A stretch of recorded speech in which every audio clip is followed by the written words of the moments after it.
أشهد أن لا إله إلا الله وحده لا شريك له وأشهد أن محمدا عبده ورسوله أما بعد فأعوذ بالله من الشيطان الرجيم بسم الله الرحمن الرحيم الحمد لله رب العالمين الرحمن الرحيم مالك يوم الدين إياك نعبد وإياك نستعين اهدنا الصراط المستقيم صراط الذين أنعمت عليهم غير المغضوب عليهم ولا الضالين. Hazrat Amir al-Mu'minin Mwenyezi Mungu amsaidie sana anasema, siku hizi katika hutuba naendelea kueleza kuhusu vita vya Uhud kama ilivyokuwa imeelezwa ya kwamba Waislamu waliwapatia makafiri hasara kubwa katika vita vya Uhud, nao wakalazimika kukimbia. Lakini japokuwa Mtume sallallahu alaihi wasallam alikuwa amewapatia amri masahaba, lakini wale waliowekwa juu ya mlima ili kuwalinda Waislamu, wengi wao wakaacha mlima ule. Hapo maadui wakawashambulia Waislamu kwa kutumia njia ile na wakawapatia Waislamu hasara kubwa.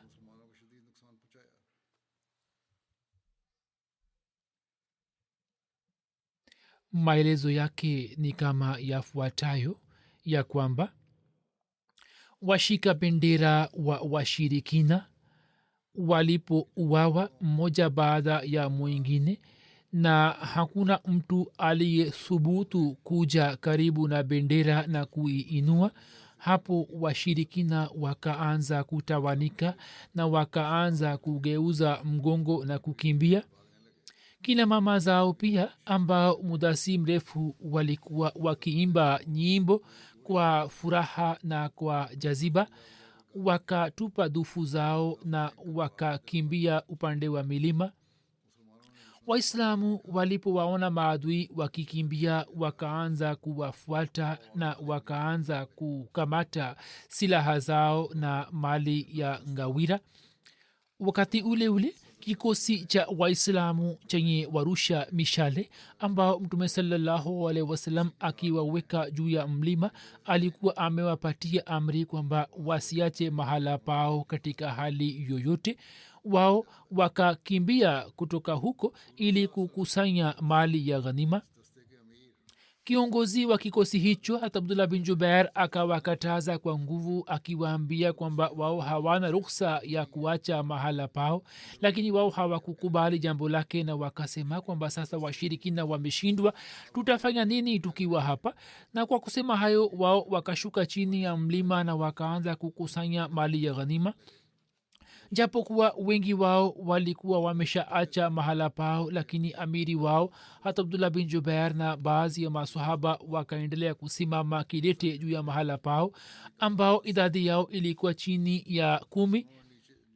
Yeye akawaambia wale walioshuka chini kwamba mimi sitaasi amri ya Mtume sallallahu alaihi wasallam. Wanahistoria wengi na waandishi wa sira wakitaja habari ya masahaba hawa walioacha mlima, wanaeleza hivi kwamba wao walikuwa na tamaa ya kupata mali ya ghanima, na ndiyo maana walikuwa wakimwambia kiongozi wao kwamba kwa kuwa wote wanakusanya mali ya ghanima, hivyo sisi kwa nini tubaki nyuma? Ilhali amiri wao abdullah bin jubair alikuwa anawazuia akisema kwamba nabii karim sallallahu alaihi wasallam alikuwa ametupatia amri hii kwamba hata kama itokee nini, nyini hamtaacha mahala penu, hivyo sisi tubaki hapa hapa na tunatakiwa kubaki hapa hapa. Lakini wengi wao hawakuafiki na jambo la amiri na wakashuka chini ya mlima ili kukusanya mali ya ghanima. Waandishi wengi wa historia wameandika hivi, na katika vitabu vya hadith na tafsir habari hii inapatikana kwamba maswaba hawa wakaacha mlima ule ili kukusanya mali ya ghanima. Na aya ya sura al imran 153 isemayo minkum man yuridu dunia wa minkum man yuridu lakhira, kwamba miongoni mwenu walikuwapo wale ambao waliitamani dunia na miongoni mwenu walikuwako wale walioitamani akhira. Mufasirin wengi wakieleza maelezo yake wanaandika hivi kwamba masahaba walikuwa na haraka ya kushuka chini ili kujipatia mali ya ghanima. Lakini kuhusu masahaba, jambo hili la kuwa na tamaa ya kupata mali ya ghanima haliingii moyoni. Kuhusu hilo hat musleh maud raziallahu taala anhu alikuwa ameandika maelezo ambayo hayakupigwa chapa. Mimi nitaeleza maelezo haya katika maelezo yake, na aya nzima ningependa kuieleza kwanza. Aya nzima ni kama ifuatayo ya kwamba walakad sadakakumullahu wa'dahu iz tahussunahum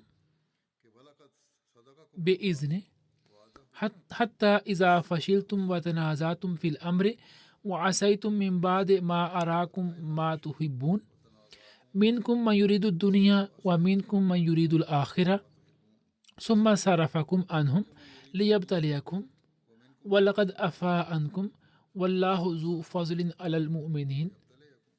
Na bila shaka Allah amewasadikishieni miadi yake mlipo waua kwa izni yake, mpaka mlipoonyesha woga na mkaanza kubishana nyini kwa nyini kuhusiana na amri yenyewe, na mkaasi hata baada ya yeye kuwaonyesheni mliyoyapenda. Miongoni mwenu walikuwapo wale ambao waliitamani dunia na miongoni mwenu walikuwako wale walioitamani akhira, kisha akawageuzieni mbali nao ili kuwajaribuni, naye kwa hakika amewasameheni, na Allah ni mwenye kuwafadhili waaminio. Hii ndiyo aya ambayo katika maelezo yake inapigwa hisabu kwamba vita hii ilipiganwa ili kukusanya mali ya ghanima. Kusema kuhusu maswahaba hata kutafakari ni kinyume cha shani yao, kwamba walitamani kupata mali ya ghanima.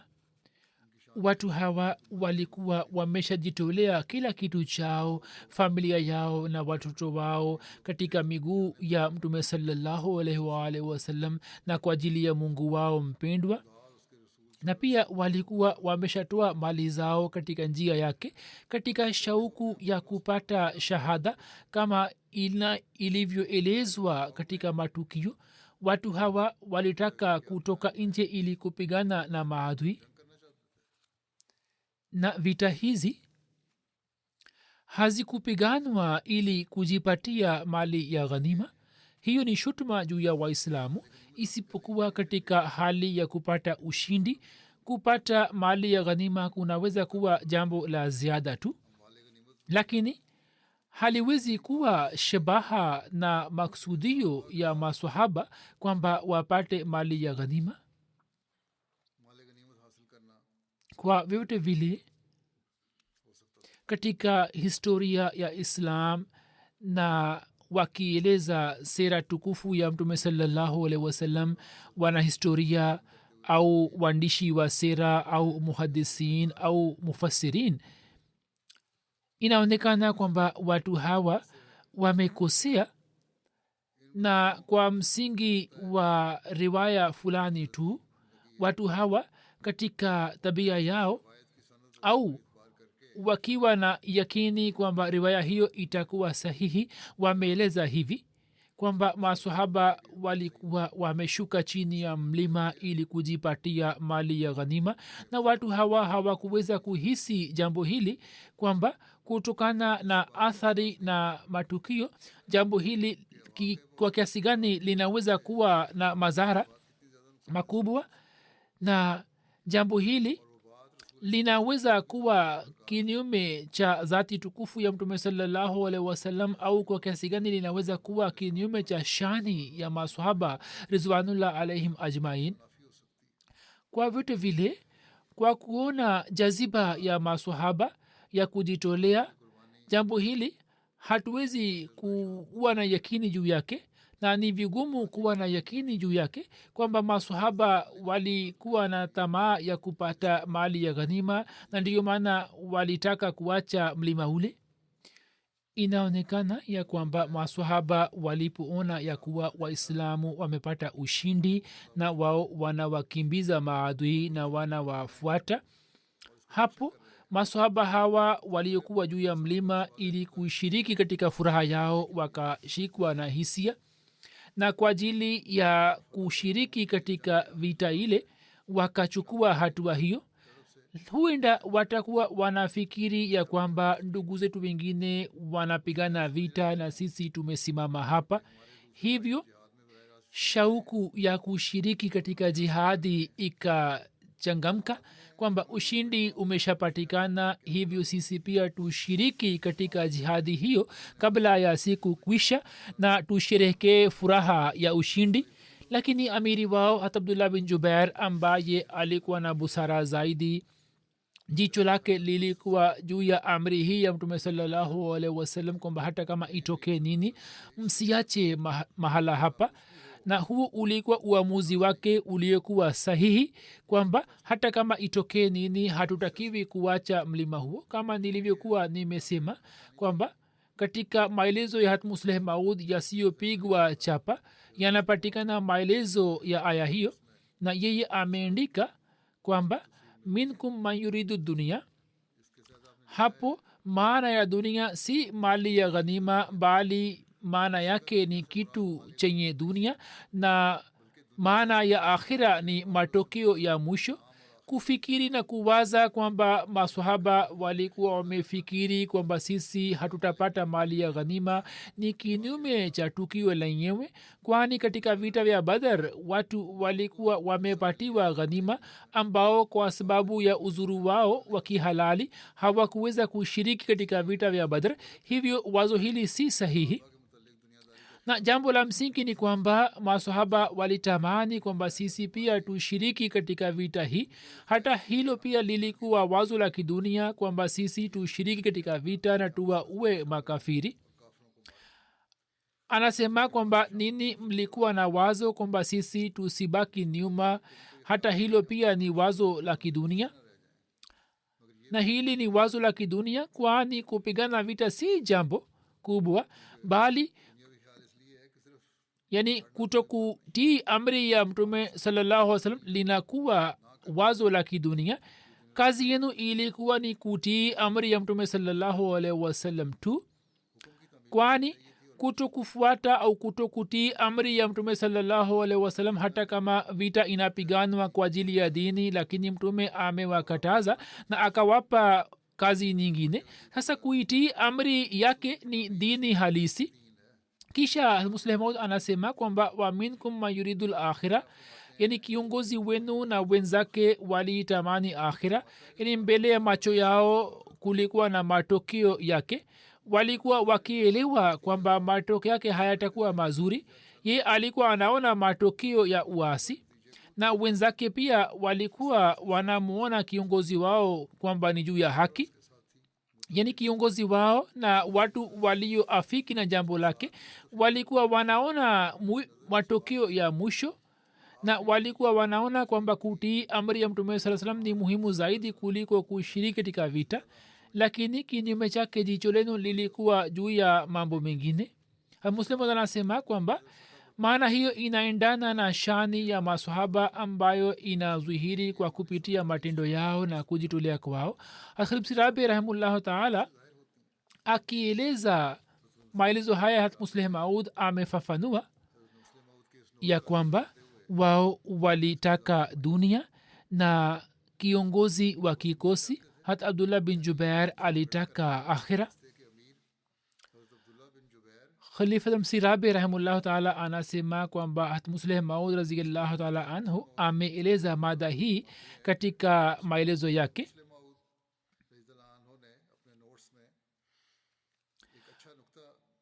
alisema kwamba hat musleh maud ameeleza katika maelezo yake nukta moja nzuri sana kwamba hapo maana ya dunia ambayo watu wanaichukua kwamba ni kukusanya mali ya ghanima, hilo si sahihi.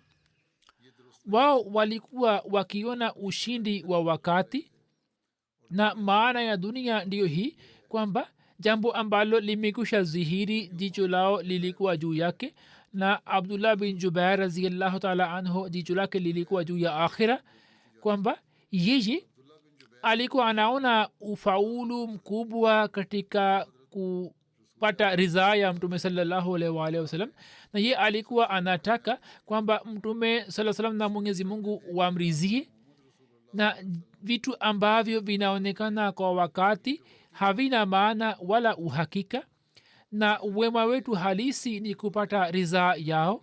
hivyo hat musleh maud raziallahu taala anhu anasema, khalifa rabi ameeleza mbele ya kwamba majadiliano hayo hayana faida na hayahusiki kwamba masahaba waliitamani dunia, kwani uhakika ndio huu kwamba dunia hiyo haikuwa na umuhimu wowote. jambo hili linaonekana kuwa na ajabu. wao watakuwa wamekimbia kutoka juu, wakati ule vitu vyote vitakuwa vimekwisha gawanywa, na wazo lao hili kwamba sisi pia tufike huko na tushiriki katika jihadi. kwa nini hamtafakari hivi kama isemavyo Qur'an tukufu kwamba muwe na zana njema juu ya watu wenu, kwamba walikuwa wameshuka chini na wazo hili kwamba watu wote wanasherehekea ushindi na wanafurahia, wamesimama karibu na mtume salallahu alaihi wasallam na watakuwa wamepongezana. hivyo sasa kwa nini sisi tukae nyuma? na saa nyingine inatokea hivi, na hiyo inaendana na asili ya binadamu kwamba sherehe inapofanywa au furaha inaposherehekewa watu wanakimbilia furaha. khalifa rabi anasema kwamba hata nimeona mara kadhaa kwamba habari njema inapotokea basi watu wanafika kwa haraka ili waweze kushiriki katika furaha. hivyo katika jicho la masahaba wazo hili lilikuwepo kwamba ushindi umeshapatikana na ahadi ya mungu imetimia na watu wanafurahia ushindi. sisi tumesimama hapa, hivyo sisi pia tuende huko ili tusherekee furaha. lakini abdullah bin jubair raziallahu anhu alikuwa anaona matokeo ya mwisho kwamba wakati huu jambo hili lina maana zaidi, kwamba sisi tufuate amri ya mtume salallahu alaihi wasallam na tubaki hapa hapa, na laza hii si laza ile ambayo inapatikana katika furaha ile. upande moja jeshi la makafiri likishindwa lilikuwa linawakimbia waislamu, na upande wa pili katika watu 50 yani maswaba 50 watu 40 wakaacha mlima na kushuka chini. wakati ule ule Khalid bin Walid akaona kwamba sehemu ile haina watu, yani wao wameshuka chini, na Khalid bin Walid wakati ule alikuwa bado hajasilimu. yeye akiwa na Ikrima bin Abu Jehel na kikosi chake cha wanajeshi wenye farasi akageuka na akawashambulia watu waliokuwa juu ya mlima, na wakawashambulia kwa nguvu kwamba katika muda mfupi tu wakamua abdullah bin jubair kiongozi wao na wenzake wachache. wao wakakata maiti ya abdullah bin jubair na wakakata miguu na mikono yake na viungu vya mwili wake, kisha kikosi hicho cha quraish wakashuka chini na wakawashambulia waislamu wakati ule walikuwa wakikusanya mali ya ghanima na kuwafanya washirikina kuwa wafungwa. Washirikina wakashuka chini na wakaja kuwashambulia. Watu hawa walikuwa wakipiga takbira ya Uzza na Hubul. Wao wakawaua waislamu kwa panga zao. Waislamu wakasambaratika na wakatawanika katika maeneo mbalimbali, na mali ya ghanima ambayo walikuwa wamekusanya na wafungwa ambao walikuwa wamewafanya wakawaacha wote, na waislamu wakatawanika kote kote. Safu zao hazikubaki, utaratibu wao ukavurugika. Mmoja hakuwa na habari ya mwenzie, na bendera ya washirikina ilikuwa imeanguka chini. Kwa kuona hali hiyo, mama moja Amra bint Alqama akaiinua na akapeperusha juu na akaanza kuwaita washirikina kwa sauti ya juu. Washirikina walipoona bendera yao ikiinuka wakaelewa kwamba hali ya vita imebadilika, hivyo wote wakageuka na wakaanza kukusanya karibu na bendera yao. Mwandishi moja ameandika kwamba Amra binti Alqama akainua bendera na akaanza kupeperusha kwa nguvu na akaanza kuwalaumu wale waliokimbia medani. Alikuwa anawaita makafiri wa Makka ili wareje nyuma. Makafiri wakarejea nyuma na wakakusanyika katika medani ya Uhud na wakawazingira waislamu mbele na nyuma yao. Waislamu walikuwa wameshaacha safu zao na hawakuwa na utaratibu wowote. Siku ile idadi kubwa ya waislamu wakauawa kishahidi, na ushindi uliokuwa umepatikana ulikuwa umeshabadilika katika hali ya kushindwa. Mwandishi mmoja akieleza manzari ya vita hii anaandika ya kwamba waislamu baada ya kutokea kosa la warusha mishale wakakosa utaratibu wao na safu zao zikavurugika, nao wakatupa ghanima zao kwa mikono yao na wakaanza kuuana, na wengine wakasambaratika na walikuwa hawajui kwamba waende wapi. Haswa baada ya kutangazwa kwa mtangazaji wa washirikina kwamba Muhammad sasam ameuawa, kulikuwa na majaribio makali kwa ajili yao, na katika hilo baadhi ya waislamu wakauawa na waislamu, na ilikuwa karibu kwamba idadi kubwa ya maadui ambao Khalid alikuwa amewakusanya waangamize idadi ndogo ya waislamu na wawamalizi, lakini Mwenyezi Mungu akawafadhili na haikutokea kile walichotamani maadui. Baba wa Huzaifa Yaman alikuwa ameuawa na mikono ya waislamu, na kuhusu hilo imeandikwa hivi ya kwamba masahaba wakawaua watu wao, na mfano wake mmoja ni Yaman aliyekuwa baba wa Huzaifa ambaye waislamu walikuwa wamemua kwa makosa. Ibn Ishaq anasema kwamba Mtume sallallahu alaihi wasallam alipoenda kwa ajili ya vita vya Uhud, Sabit Wakhash na Husail bin Jabir ambaye jina lake lilikuwa Yaman, na huyu alikuwa baba wa Huzaifa, alikuwa mzee sana na alikuwepo katika ngome ile ambamo kina mama waislamu na watoto walikuwa wamewekwa. Mmoja akamwambia mwingine kwamba wewe unasubiri kitu gani? Wazee wote wawili walikuwa wameketi katika ngome na walikuwa wanazungumzia kwamba sisi tunasubiri kitu gani? Je, tusiinue panga zetu na tuende kukutana na Mtume sallallahu alaihi wasallam? Huenda Mungu atujalie kifo cha kishahidi. Kisha wote wawili wakashika panga zao na wakaenda kupigana na makafiri. Waislamu walikuwa na habari hii kwamba wazee hawa hawakushiriki katika vita na wapo katika Madina, ilhali watu hawa walikuwa wameshafika katika medani na kushiriki katika vita, na waislamu hawakuweza kuwatambua kwa haraka, hawakuweza kujua kwamba hawa ni kina nani. Sabit bin Waksh akauawa na makafiri, na baba wa Huzaifa waislamu wakamua kwa makosa. Huzaifa akasema, wallahi huyu ni baba yangu ambaye alipouawa kishahidi huzafa akasema kwamba huyu ni baba yangu. Waislamu wakasema wallahi sisi hatukuweza kumtambua na ameuawa kwa makosa, na kwa kweli walikuwa wamesema kweli. huzafa akasema mungu awasameheni, huyu ni arhamurahimin. kisha mtume sallallahu alaihi wasallam akataka kumpatia huzafa fidia ya baba yake. mtume akasema kwamba huyu apatiwe fidia yake, lakini huzafa hakupokea, akakataa kupokea fidia na akawasamehe waislamu.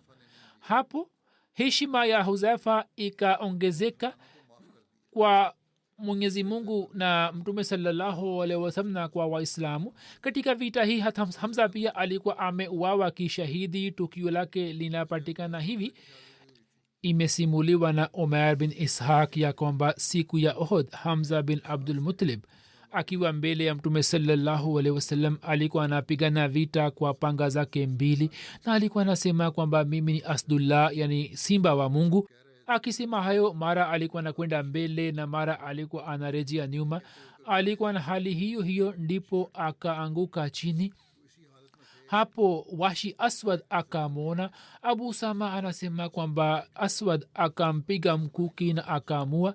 kuhusu hilo hatmiza bashir mesab ameandika hivi ya kwamba hat hamza ambaye alikuwa baba mdogo wa mtume sallallahu alaihi wasallam na pia alikuwa ndugu yake ya kunyonya ziwa moja, alikuwa anapigana vita kwa ushujaa mkubwa, na kote kote alipokuwa anakwenda safu za makuraish zilikuwa zinasambaratika.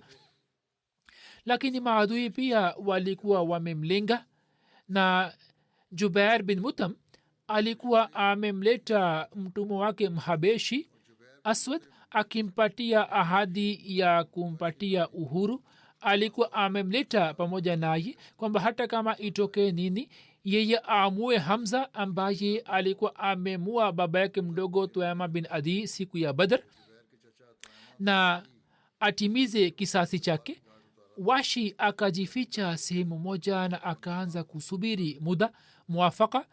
hamza alipopita karibu yake yeye akampiga kwa mkuki wake na akamshambulia, na mkuki ule ukachana mwili wake. hamza akaanguka chini, lakini kisha kwa hima akainuka na akataka kuelekea upande wa washi, lakini kisha akaanguka chini na akatoa uhai wake, na hivyo mkono moja madhubuti wa jeshi la kiislam ukavunjika. mtume alipopata taarifa ya mauaji ya hamza akahuzunika sana, na riwaya inasema kwamba baada ya vita vya taif muaji wa hamza alipokuja mbele ya mtume saa salam, mtume akamsamehe, lakini katika mapenzi ya hamza akasema kwamba washi asije mbele ya macho yangu. wakati ule washi akafunga ahadi moyoni mwake kwamba kwa mkono ambao nimemua baba mdogo wa mtume sallallahu salam sitapumzika mpaka nimue adui mkubwa wa islam. alikuwa amesilimu, hivyo fikra zake zilikuwa zimebadilika. hivyo katika zama za abubakar katika vita vya yamama akimua musalma kazab akatimiza ahadi yake. maiti ya hamza ilikuwa imezalilishwa. riwaya inasema kwamba mke wa abu sufyan hind siku ya uhud alikuja pamoja na wanajeshi. yeye kwa ajili ya kulipiza kisasi cha baba yake ambaye alikuwa ameuawa siku ya badr akipigana na hamza, alikuwa ameomba naziri kwamba nikipata nafasi basi nitatafuna ini ya hamza. hali hiyo ilipotokea na hamza akapata msiba, yani akauawa, washirikina wakakata maiti zao na viungo vyao, wao wakaleta kipande cha ini ya hamza.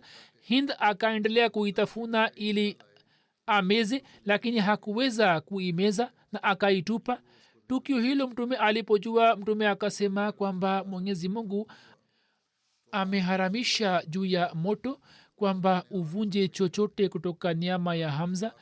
mtume sallallahu alaihi wa alihi wasallam akija karibu na maiti ya hamza, jinsi alivyoeleza hisia zake na habari njema aliyotoa kuhusu daraja yake kubwa. kuhusu hilo kuna riwaya ya kwamba mtume sallallahu alaihi wa alihi wasallam alipoona maiti ya hamza ya kwamba ini yake imetolewa na imetafunwa. ibn hisham anasema kwamba mtume salallahu alaihi waalihi wasallam katika hali hiyo alipokuja na akasimama karibu na maiti ya hamza akasema kwamba ewe hamza, sitapata msiba kama huo, na mimi sijawahi kuona manzari yenye uchungu zaidi kuliko hayo. Kisha mtume akasema jibril amekuja na amenipa taarifa kwamba hamza bin abdul mutalib ameendikwa simba wa allah na mtume wake katika mbingu 7. khalifatulmasih sani raziallahu taala anhu anasema kwamba katika maadui wakali wa mtume saa salam mmoja alikuwa hinda ambaye alikuwa adui mkali sana kiasi kwamba wakati wa vita vya ohod alikuwa anaimba shairi na kuwachochea watu kwamba nendeni mkalishambulie jeshi la kiislam. na katika nafasi moja yenye hatari ilipotokea kwa ajili ya waislamu, hinda akasema kwamba mtu ambaye ataniletea ini ya hamza ambaye alikuwa baba mdogo wa mtume salallahu salam na pia ataniletea pua na masikio yake, mimi nitampatia zawadi. hivyo hiyo itafanywa pamoja na maiti ya hamza. baada ya vita mtume salallahu alaihi waalihi wasallam alipojua jambo hilo kwamba baba yake mdogo maiti yake imezalishwa, hapo akahisi uchungu mkali sana na akasema kwamba kwa kuwa maadui wameanzisha kufanya zulma hizi za kikatili, mi pia nitafanya hivyo pamoja nao. ndipo wahi wa allah ukashuka juu yake kwamba hata kama wamefanya zulma hizi, wewe hutakiwi kuchukua hatua ya aina hiyo na unatakiwa kutumia af na kuwasamehe. hivyo katika islam hilo likakatazwa.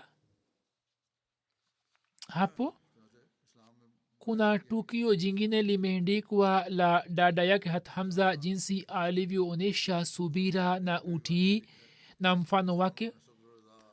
inasimuliwa na zubair ya kwamba siku ya vita vya ohod, vita hii ilipokwisha, tukamwona mama moja akija kwa haraka, ilikuwa karibu aone maiti za mashahidi. mtume sasam hakuona vizuri kwamba mama moja aje huko na aone maiti ambazo hali yao ilikuwa mbaya sana, yani maiti zilikuwa zimekatwa viungo. hivyo akasema kwamba mumzuie mama huyo. hazubair anasema kwamba mimi nikaona kwa umakini kwamba huyo ni mama yangu hasafia, hivyo mimi nikamkimbilia na nikaenda kukutana naye kabla yeye hajafika kwa maiti za mashahidi.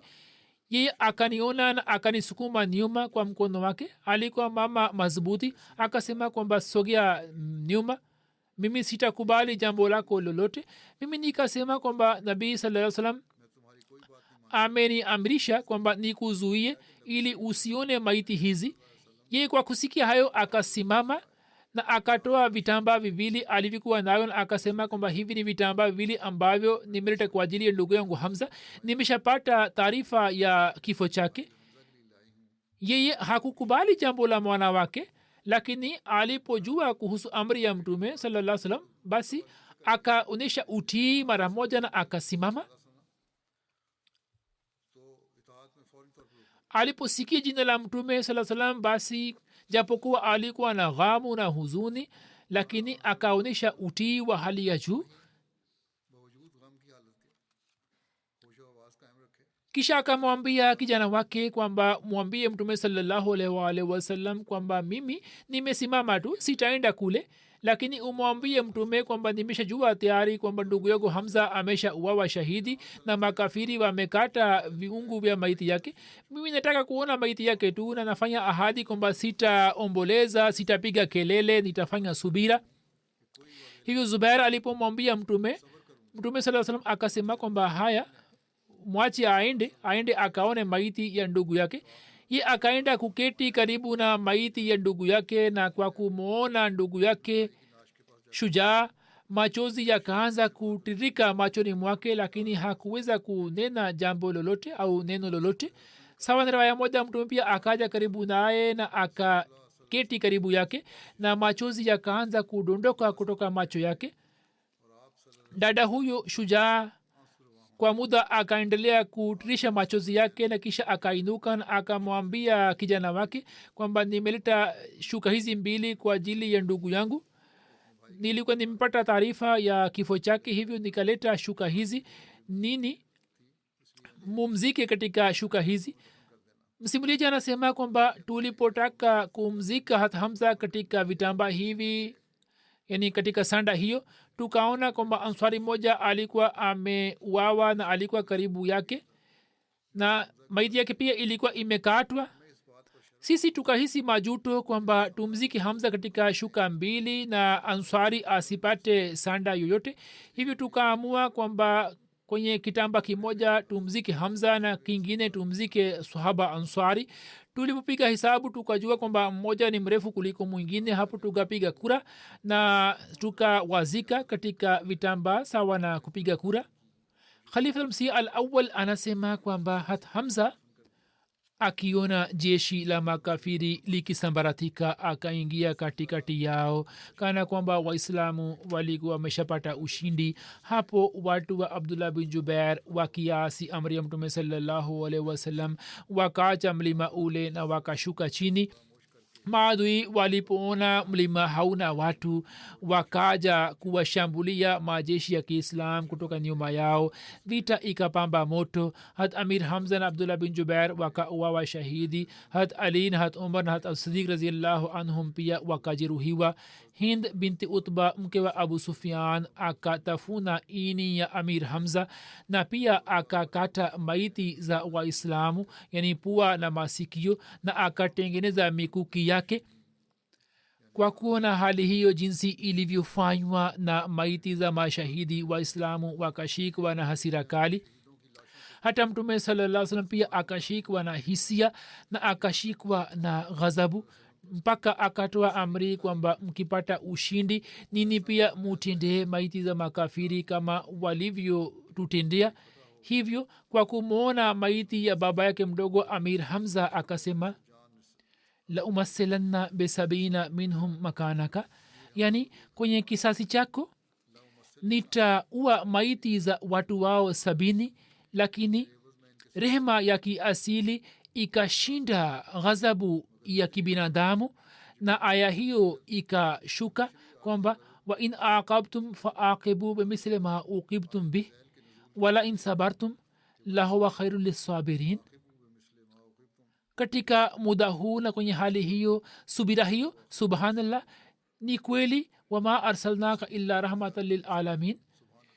Yeye ameeleza sifa hii ya Mtume sallallahu alaihi wasallam kwamba alikuwa rehema kwa walimwengu wote. Khalifa Awwal anasema kwamba basi tangu siku ile kuzalisha maiti na kukata viungo vyake, desturi hiyo mbaya iliyokuwa inapatikana katika kaumu zote iliharamishwa katika Waislamu na Islam ikapata ufahari huo. Katika vita hii Waislamu wakapata huzuni kubwa, na kwa sababu ya kosa la watu wa Abdullah bin Jubair balaa hiyo ikatokea. Lakini faida moja azim pia ikapatikana kwamba unafiki na ubaguzi wa wanafiki na Mayahudi pia ukazihiri na Waislamu wakatambulika.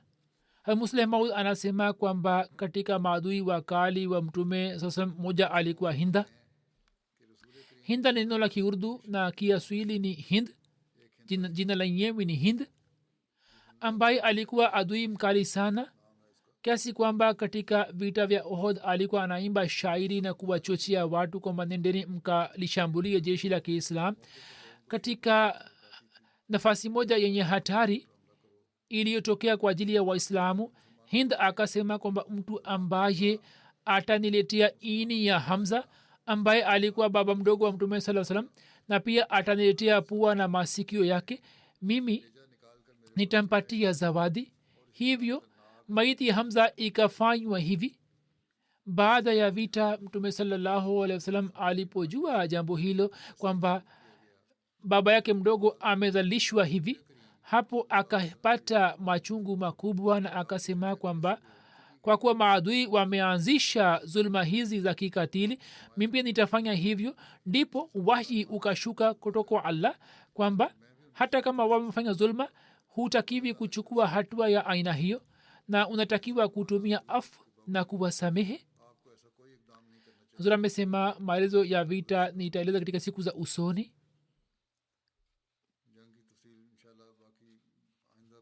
Kama mimi ninavyoendelea kuwaambieni kuhusu wapalestina kwamba muwaombee na mwenyezi mungu aijaalie dunia kuchukua hatua ya kimatendo dhidi ya zulma. japokuwa sauti zimeanza kuinuka, watu wanazungumzia kwamba zulma kubwa zinaendelea kufanywa, lakini inaonekana kwamba wote wanaiogopa serikali ya kiisraeli au dunia hii ya kimagharibi ni kinyume cha waislamu au zidi ya waislamu na chuki iliyopo. Kwa sababu chuki hii watu hawa wanataka kwamba zulma hizi zisikuishe juu ya waislamu au juhudi isifanywe kama inayotakiwa kufanywa, lakini hawaoni kwamba ni watoto maasum na kina mama wanaozulumiwa na ni wazee ambao wanaendelea kuzulumiwa. Hivyo sisi hatuwezi kuwategemea, lakini tunatakiwa kufanya juhudi na tuendelee kuwafahamisha na pia tuendelee kufanya dua na maombi. Mwenyezi mungu azijalie nchi za kiislamu hima kwamba walete nguvu kwenye sauti yao na wakiwa pamoja wainume sauti yao zidi ya zuluma hii na wajaribu kuimaliza. Baada ya swala mimi nitasalisha jeneza mbili ghaibu. jeneza ya kwanza ni ya mheshimiwa Sheikh Ahmad Hussein Abu Sirdana sahib ambaye alikuwa anaishi Gaza. Muhammad Sharif Ode sahib ameandika kuhusu marehemu kwamba siku za nyuma katika vita ya Gaza mzee wetu mmoja Ahmadia Sheikh Ahmad Hussein Abu Sirdana aliuawa shahidi. Inna lillahi wa inna ilaihi rajiun. Marehemu katika vita hiyo inayoendelea ni mwanajumuiya wa kwanza aliyeuawa shahidi. Umri wake ulikuwa ni takriban miaka 94. Alikuwa miongoni mwa maulamaa waliosoma Al-Azhar University. Mwaka 1970 marehemu alikuja Haifa pamoja na baadhi ya marafiki zake. Kwa kuwa hiyo ilikuwa siku ya Idi, hivyo sawa na mpango wa Mungu marehemu akafika Kababir kwa ajili ya sala ya Idi, na Maulana Bashiruddin Abdullah sahib mubaligh silsila katika hutuba yake ya Idi akaeleza kuhusu ujio wa Imam Mahdi, na hapo Sheikh Abu Sirdana akapata shauku zaidi. Yeye akamwambia mwanajamaati mwingine Alauddin Aude kwamba afanye mpango ili yeye aweze kukutana na Bashiruddin Abdullah. Kwenye kikao chake yeye akamwambia Maulana saheb kwamba baba yangu alikuwa amenipatia nasaha kwamba ukipata taarifa na habari kuhusu ujio wa Imam Mahdi basi lazima ufanye bayati. Hivyo siku ile ile Sheikh Abu Ahmad Sirdana akafanya bayati na baadhi ya wenzake pia wakafanya bayat pamoja naye. Marehemu alikuwa maarufu kama Sheikh mwenye heshima, hakuwa na kizazi chake isipokuwa katika jamaa zake wapo baadhi ya Ahmadiyya wenye ikhilasi. Baada ya kufanya bayat marehemu akaendelea kuitembelea Kababir na akaendelea kuwasiliana na Ahmadiyya wa Kababir. Alikuwa mwenye kuupenda sana ukhalifa na mara nyingi akadhihirisha jambo hilo kwamba yeye ni Ahmadiyya mkweli. Alikuwa anaipenda sana Qur'ani tukufu na alikuwa anasoma Qur'ani tukufu nzima katika wiki moja, na alikuwa amenitumia ujumbe humo pia ameeleza habari hiyo. Marehemu alikuwa ndugu wa marhum Ahmad Abu Sirdana sahib ambaye alikuwa qazi al-Quzat Palestine. Mke wake wa pili yeye pia amejeruhiwa katika tukio hilo. Mwenyezi Mungu ampatie shifa. Dr. Aziz Hafiz sahib aliendelea kwenda huko chini ya mpango wa Humanity First na akapata bahati ya kukutana naye.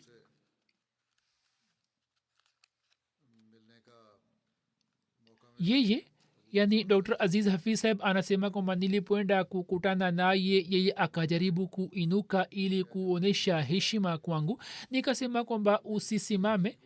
Hapo akashikwa na hisia na akanigusa kwa fimbo yake na kisha akaniambia kwamba wewe ni mjumbe wa khalifatulmasihi na umesimama mbele yangu, kivipi naweza kukaa? Alikuwa anaonyesha heshima kubwa kwa ukhalifa, na kisha akashika mkono wangu na akasema kwamba ardhi ambayo unatokana nayo huko masihe maud alikuwa amekuja kwa ajili ya masihe maud na kwa ajili ya ukhalifa. Mapenzi yake yalikuwa makubwa sana. Anasema kwa kuona hali hiyo mimi pia nikashikwa na hisia. Kisha yeye kwa kupitia Dr. Saheb akanitumia ujumbe kwenye simu, akasema nataka kufanya recording ya ujumbe na pia naweka mbele yenu maneno machache au kiasi fulani kutoka ujumbe wake. Katika ujumbe ule alionitumia anasema kwamba mimi natoa ushahidi kwamba hakuna apasaye kuabudiwa isipokuwa Allah na Muhammad sallallahu alaihi wasallam ni mtume wake. Assalamu alaikum. Assalamu alaikum Khalifatul Masih al-Khamis. Mimi kila wiki nasoma Qur'ani tukufu nzima na kila siku wakati wa alfajiri nafanya maombi kwa ajili yako. Ewe khalifa wangu, nisaidie, niokoe. Mimi nimeshikwa na shida ya kiruhania. Kisha anasema kwamba dunia inataka nini zaidi kuliko ukweli. Kisha anasema kwamba mimi natimiza kila amri yako, na mbele alisema kwamba dunia inataka nini zaidi ya ukweli. Kufanya jihadi katika njia ya Allah ni kazi ngumu sana, lakini mimi nina azma imara. Nilikuwa nimeshiriki katika vita vya mwaka 1948 na pia nikashiriki katika vita mbalimbali. Baba yangu alikuwa sufi mashuhuri na ndugu yangu Muhammad alikuwa chief judge wa Gaza. Katika familia yangu wapo watu ambao wananisumbua kwa ajili ya mwongozo na islah. Kwa ajili yao pia ufanye maombi na kwa ajili yangu pia ufanye maombi. Alisema kwamba katika wilaya hii nina watu wachache, na kisha akataja baadhi ya majina yao kwamba wao ni wapendwa wangu. Mmoja ni Tarek Abude, ni kijana. Anasema mimi sina kizazi. Kisha anafanya maombi akisema Mungu akubariki, mimi na kushukuru na kuhakikishia kwamba siku ya kiyama, hadi siku ya kiyama mpaka nikutane na Allah, upokee bayati yangu. Yani mimi najadidisha bayati yangu na kuhakikishia kwamba mimi ni Ahmadia kwa moyo wangu wote, na mimi sina itikadi nyingine isipokuwa itikadi ya kiahmadia. Baadhi ya wapinzani walikuwa wamesema kwamba huyu si Ahmadia, lakini ujumbe wake huo uliorekodiwa ni ushahidi wa kutosha. Huenda sasa maadui na wapinzani watakuwa wamenyamaza. Mwenyezi Mungu amwinue kwenye daraja na amjalie mke wake shifa, na Mwenyezi Mungu akubali maombi yake katika haki ya Wafalestina, na pia astawishi amani na awajalie waweze kumkubali Masihi Maud alayhi salatu wassalam. Jeneza ya pili ni ya marehemu Osman Ahmad Gakuria sahib wa Kenya. Yeye pia siku za nyuma alifariki dunia. Inna lillahi wa inna ilaihi rajiun. Silsila ya huduma zake katika jamaat ni ndefu sana, imesambaa katika miaka mingi. Alikuwa amezaliwa mwaka 1932 na katika miaka ya 60 akapata kujua kuhusu jumuiya kwa kupitia mzee mmoja Mwarabu Ahmadia marehemu Salim Afir saheb akapata kujua kuhusu jamaat. Kisha kwa kupitia Maulana Roshan Din saheb mwaka 1964 akafanya bayati na akaingia katika jumuiya, na hadi pumzi yake ya mwisho akatimiza ahadi yake ya bayati kwa bashasha sana. Akaendelea kufanya kazi katika idara ya elimu. Baada ya kutokea uhuru wa Kenya akateuliwa principal wa Polytechnic School, na kisha akapata bahati ya kuwa principal wa kwanza wa Polytechnic College. habari ambayo alikuwa anaieleza mara kadhaa. Akapata kustaafu kutoka idara ya elimu, akapata bahati ya kutafsiri vitabu mbalimbali katika lugha ya Kiswahili, akapata bahati ya kuwa mwenyekiti wa kwanza wa Jamaat Nairobi, na pia alikuwa miongoni mwa wanajumuiya wa awali waliofanya wasia. Marehemu alikuwa na sifa chungu nzima na alikuwa na tabia njema sana. Akaendelea kusali sala ya tahajudi bila kukosa hadi umri wake wa mwisho. Hakuonyesha uzembe katika kulipa michango. Alikuwa na heshima kubwa kwa ajili ya wabashiri wa markaz katika moyo wake. Ahmadi yeyote akieleza jambo fulani kuhusu mbashiri katika hali ya kulalamika, mara moja alikuwa anamzuia na alikuwa anaonyesha hasira kali, na daima alikuwa anamsihi kwamba angalia, leo watu hawa wamewapatieni mwanga wa kiimani na nini mmepata bahati ya kumwamini Hazrat Masih Islam. Mmepata bahati hii kwa kupitia watu hawa, waila nini mlikuwa katika giza. Hivyo hii ni hisani ya watu hawa juu yenu na juu ya vizazi vyenu. Hivyo msiongee mambo ya namna hiyo. Hiyo ilikuwa hulka zake, hizi zilikuwa hulka zake. Lakini wabashiri wetu wapya pia wanatakiwa kufanya hivi, kwamba wasimamishe viwango vyao vya hali ya juu, kwamba wawe mfano kwa wenyeji. Na pia marehemu alikuwa na sifa ya ukarimu. Watoto wake takriban wote wameendelea kushikamana na jamaati na wanaendelea kutoa huduma mbalimbali katika jumuiya. Mwana wake mmoja Abdul Aziz Gakuria saheb wakati huu ni Sadr Majlis Ansarullah Kenya. Mwenyezi Mungu amghofirie na amrehemu na ampandishe katika daraja na awa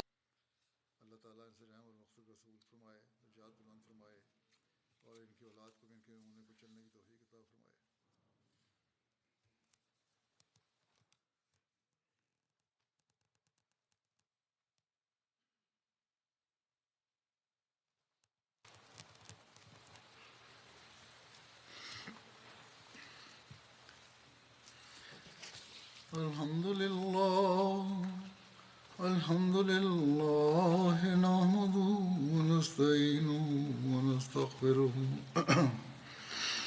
ونؤمن به ونتوكل عليه ونعوذ بالله من شرور أنفسنا ومن سيئات أعمالنا.